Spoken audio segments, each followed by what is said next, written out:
from Matthew 25. Then the king will say to those at his right hand, "Come, O blessed of my Father, inherit the kingdom prepared for you from the foundation of the world. For I was in prison, and you came to me." Then the righteous will answer him, "Lord, when did we see you in prison and visit you?" And the king will answer them, "Truly I say to you, as you did it to one of the least of these my brethren, you did it to me." The gospel of the Lord. Thanks be to God. This weekend, we're reflecting on the work of the church in visiting prisoners. Now, when we first started to look at the Matthew 25 text, there were a couple of them that we wondered about. How have we done that? Anybody know about or been involved in the Kairos ministry? Anybody familiar with it? Okay, yeah. Kairos ministry, Jason, maybe participated or know about it? Just know about it. It's a program run by churches that go into the prisons, and they work with inmates, only the ones that are interested in, and they meet with them and they talk to them about the faith and the grace of God and using the gifts that you have, how they can be used out with others. And it goes on for quite a while, and the very end of it, the churches provide a variety of cookies, and they bring them into the inmates, and the assignment is for them, if they've understood what their life is about and what the message was about, they give those cookies to other inmates. They look for the ones they are most at odds with to make peace. Now, that's a tremendous ministry, but to be really honest, that's not one we do. So as we looked at the Matthew 25 and said, well, how in the world is Shepherd of the Woods working with prisoners? The pastors do go down to the prison at time. Whenever invited, and members, friends of members, we will go wherever we're called. But that's not very often. But there's more to prison than being in the jail.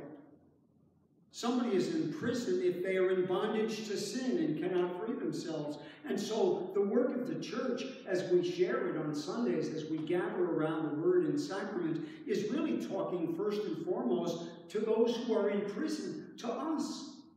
We're trying to hear where the good news is, where the way out, where hope is for us. That's God's gift to us in His Word through His Son, and we look forward to that freedom, that being saved from bondage to sin and death. There's another way, however, that our congregation is involved in caring for prisoners, people who are addicted. Now, an addiction basically is being in prison. You are locked up by a power greater than yourself, if you're aware of the AA kind of process and the steps that they're involved in. I believe that there's a power greater than me that has taken control of my life, and that I cannot free myself. That I need a power greater than myself, and that may be the group itself, or for those who are Christian, to believe that it's God who is providing that strength.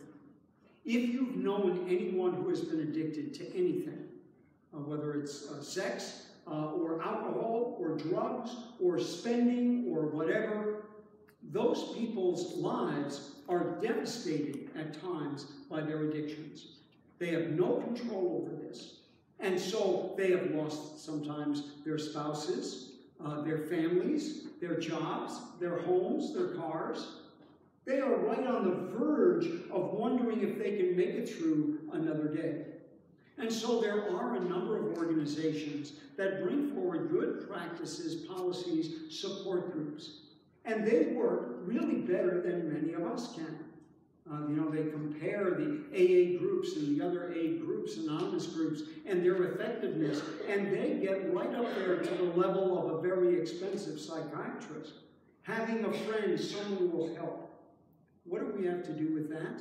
Every single week on our properties, more than 300 people gather, and we allow the use of our facilities for those people at no charge. In fact, we have said to them, if you ever need materials that you can't afford to provide in your ministry to the people in need, we will supply you not just with a building, not just the air conditioning and the lights, but also we will supply the resources for you to do it. So this congregation has those who are prisoners coming here, and we provide the care of Christ by providing them space. Groups that are meeting here all the time. But it doesn't stop there. One time, you know that old saying, if somebody's hungry, you can give them a fish or teach them to fish. Well, one of the other things to do is to not wait until someone is addicted, not waiting until someone is in trouble in their lives, but to work with them when they're in their formative years. And so our school does that. It's planting seeds, hoping and praying that their understanding of life and faith and God and God's love in Christ will allow them to avoid those addictions. We have scouts all over the place. The summer is filled down at the lakeshore with young boys, some who spend late into the night and overnight, others who come during the day. We have camps going on all the time, Girl Scouts and Boy Scouts. These groups are working with children, hoping to form them in good ways. They work on this, and we support them. One of our lead scouts, a guy up in the echelons of scouting, really described that, saying that I guess the Sheriff's Boys Association has, it is better to mold a boy than to mend a man. And so we're working with perhaps future prisoners, hoping and praying that we can provide enough care for them through the agencies that they will not be imprisoned in their life. So your support for Vision for Mission allows this to happen, allows our support to go for those who are locked in prison. Thank you for your support, and I pray it continues.